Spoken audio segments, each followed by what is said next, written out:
Capítulo 4. O perigo da arrogância. Tu não és um Deus que tenha prazer na injustiça. Contigo o mal não pode habitar. Os arrogantes não são aceitos na tua presença. Salmos 5, 4 e 5. Samuel e Saul prosseguem em um diálogo.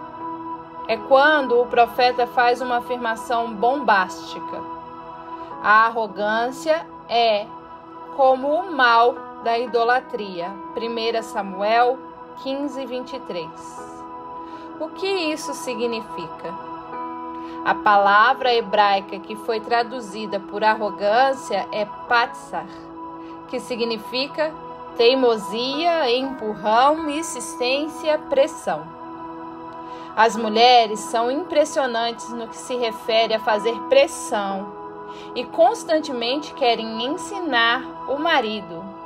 Querido, você precisa fazer isso. Querido, você tem de fazer aquilo.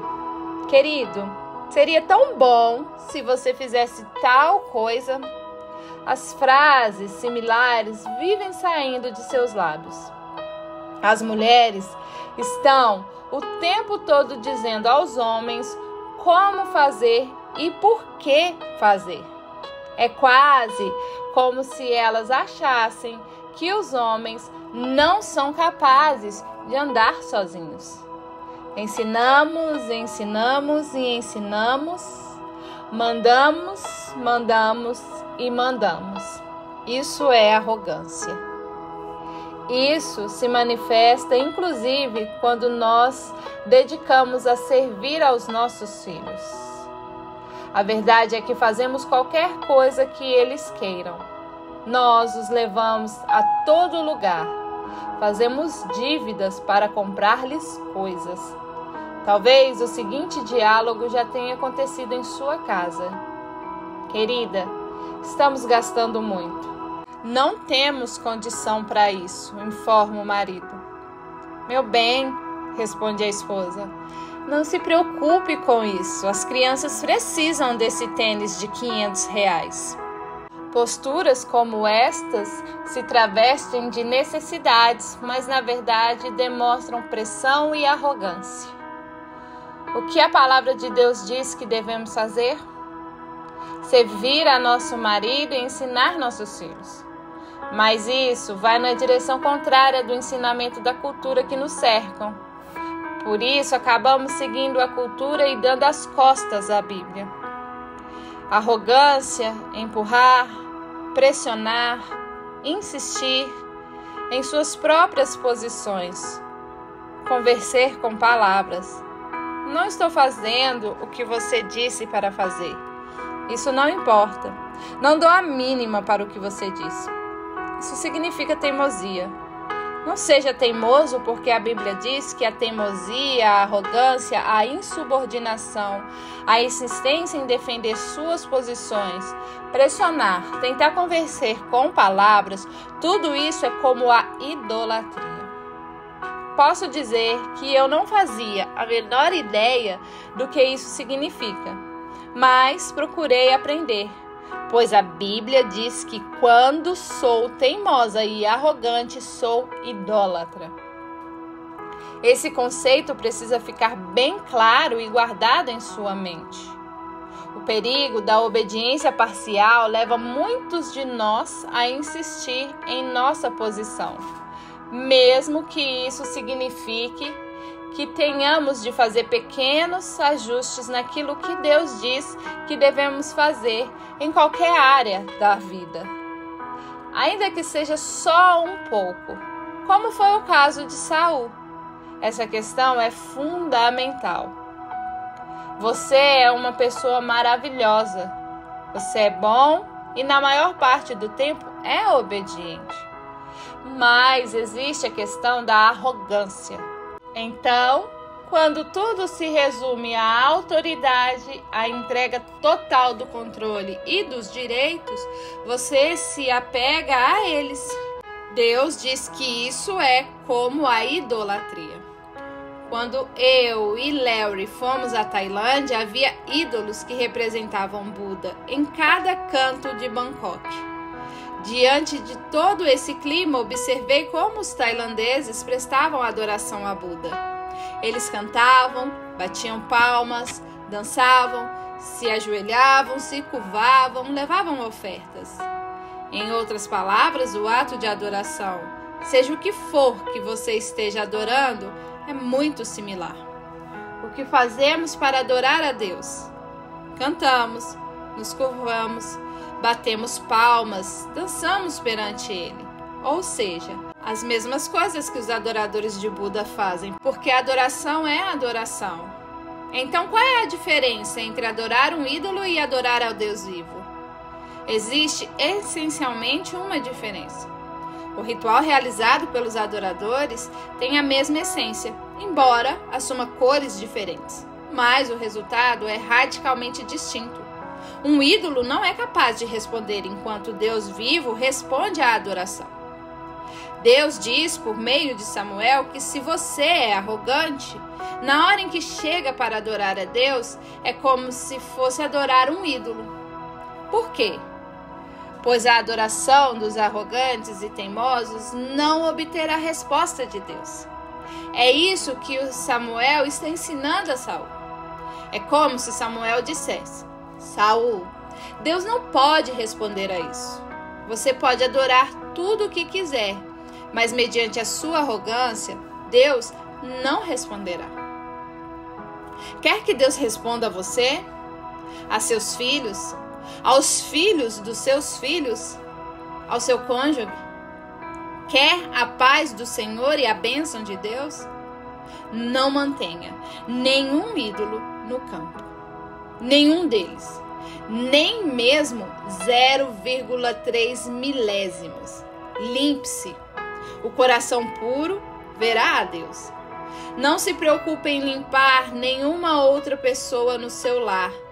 Limpe a si mesma e deixe os outros com Deus. O que o impede de fazer isso? Seria a sua arrogância? A arrogância retém a resposta de Deus. Lembre-se do conjunto rosa que comprei sem ter condições financeiras e sem conversar com o meu marido. Permita-me contar agora o desenlace daquela situação. Depois que o levei para casa, o escondi no armário e ali deixei por algumas semanas. Eu sabia que não podia mostrá-lo para Larry, pois eu o desapontaria. Então, certo dia, meu marido me telefonou apressado e disse: Amor, arrume-se, pois vou passar em casa e pegar você. Foi então que eu pensei: esse é o momento de usar o conjunto. Assim eu vesti e quando escutei Larry estacionando o carro, me preparei para encontrá-lo. Ele olhou para mim e disse: Uau! Eu sabia que ele já havia se esquecido do desfile no qual eu havia usado aquela roupa. Onde você conseguiu esse conjunto? Perguntou. Ah, esse conjunto é antigo. Rebeldia e mentira de novo. O conjunto não era antigo.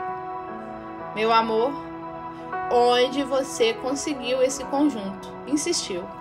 Então eu respondi: Querido, você não lembra?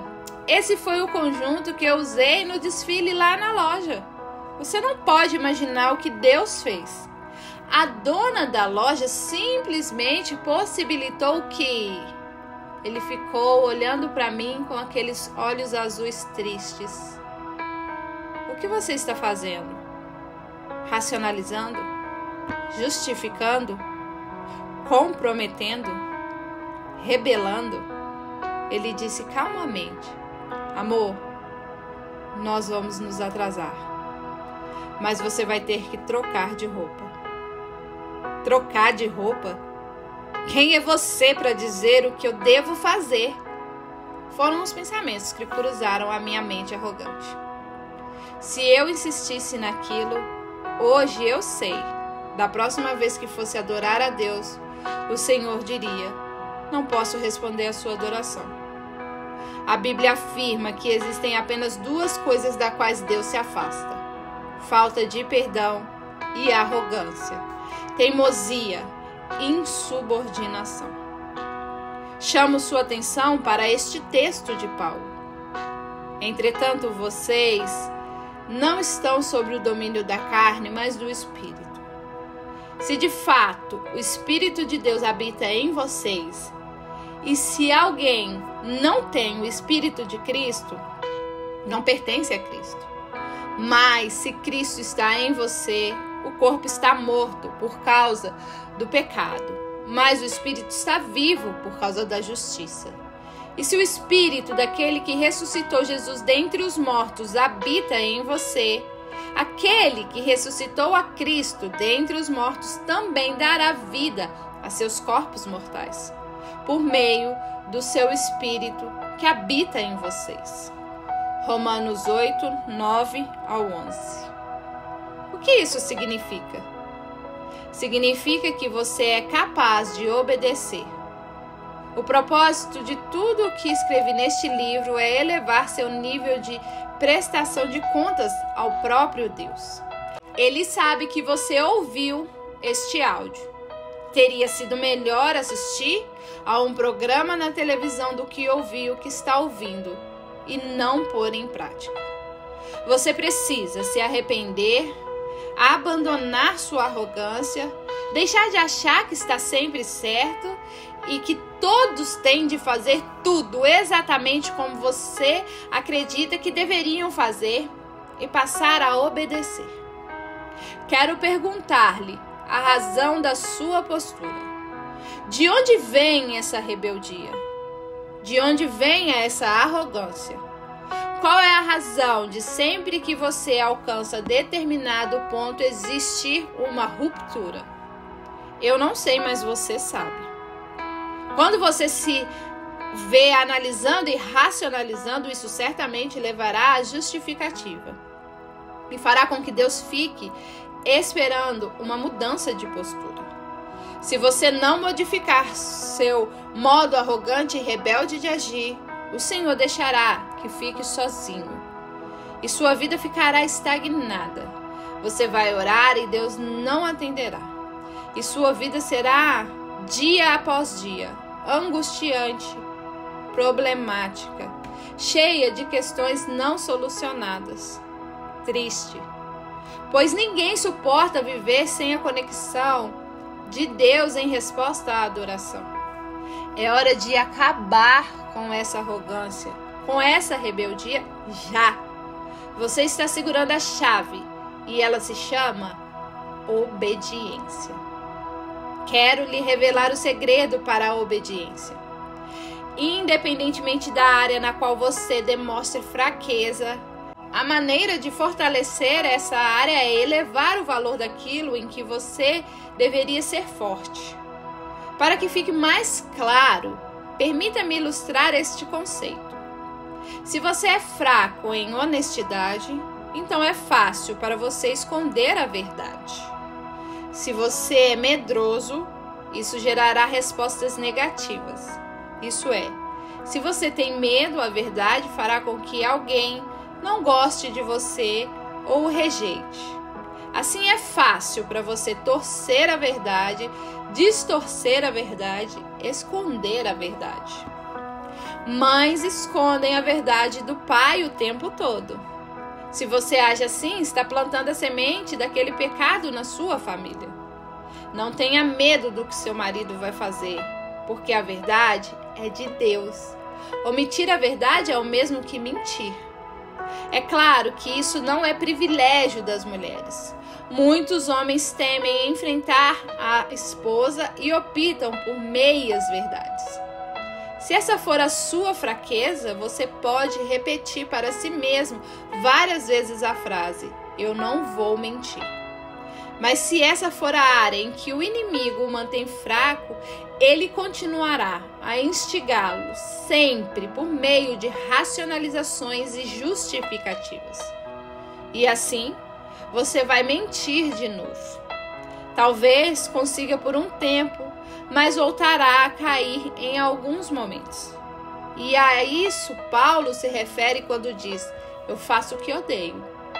A maneira de você parar de mentir é elevar seu amor pela verdade, aquela que vem da Bíblia, e não da sua própria mente condicionada pela sociedade secular ou por aquilo que parece ser o certo. Você tem de começar a elevar a verdade, amar a verdade, não ter medo da verdade, valorizar a verdade, viver na verdade, caminhar na verdade. Quando você começa a elevar o valor que dá à verdade, o inimigo perde. E a verdade da humanidade diante de Deus se chama obediência. Deus quer que você valorize o casamento. Se você agir em seu casamento em desobediência à vontade de Deus, com arrogância, racionalizações e rebeldias, isso quer dizer que você não valoriza nem Deus nem seu relacionamento. Muitas vezes você até tenta fazer o que é bíblico, porém, determinadas ideias que parecem certas, mas não são, agarram-se como carrapatos à sua mente. É a obediência parcial, que não é obediência, pois obediência parcial significa desobediência. Como a arrogância instalou-se em sua mente, é preciso identificar a causa desse problema e extirpá-lo. O comportamento da mulher perante o marido em nossa cultura é muito triste. Um homem na igreja jamais deveria ter de desviar o olhar para não ver coisas que não são suas. Mas isso só vai ocorrer se você ocupar todos os espaços na mente dele, nos olhos e no coração de seu marido. Do mesmo modo, esposas jamais deveriam ter de lidar com um marido que não desempenha um papel bíblico. Como fazer isso? Valorizando o seu casamento. Valorize o relacionamento que Deus estabeleceu na sua vida. Seu cônjuge não foi um erro que você cometeu. Foi um acerto que Deus plantou. Você pode ter idealizado alguém completamente diferente, mas a pessoa que está a seu lado é aquela que Deus planejou.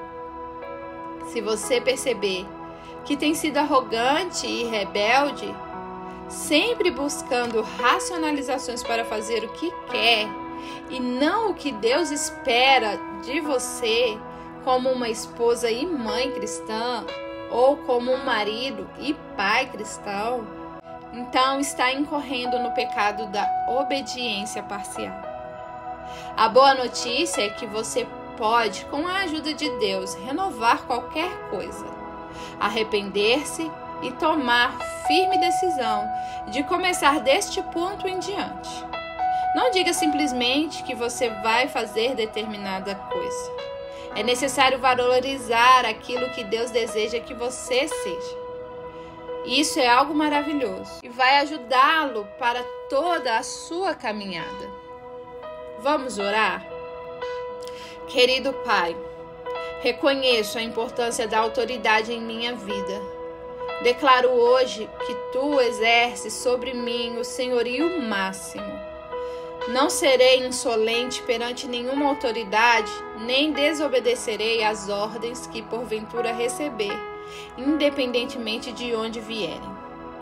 Tu estabelecestes os princípios da autoridade pensando em meu bem. Orgulho, presunção e autoconfiança exagerada não dominarão minha vida a ponto de me tornarem indiferentes a outras pessoas. Considerarei os outros mais importantes do que eu. Empodera-me com a tua essência. Ensina-me os teus caminhos. Ajuda-me a sempre edificar em vez de censurar.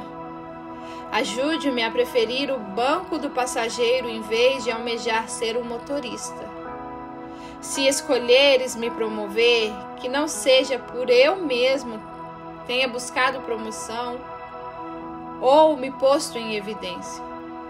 Escolho hoje a submissão, a deferência, a humildade e a modéstia. Escolho respeitar as autoridades e tê-las em alta conta em minha vida. Eu te amo e sou grata pela verdade da tua palavra, que me dá a esperança de um novo amanhã. Obrigado por teu amor. Para refletir, faça uma avaliação sincera e responda: você se considera uma pessoa teimosa? À luz do que vimos neste capítulo, o que pretende fazer a respeito? Descreva o significado de arrogância e quais são os males que ela provoca. Você se considera uma pessoa arrogante? Quais males esse tipo de postura tem trazido à sua vida? O que você pretende fazer a respeito? O que você identifica que Deus quer que você seja, mas ainda não recebe de você o valor devido?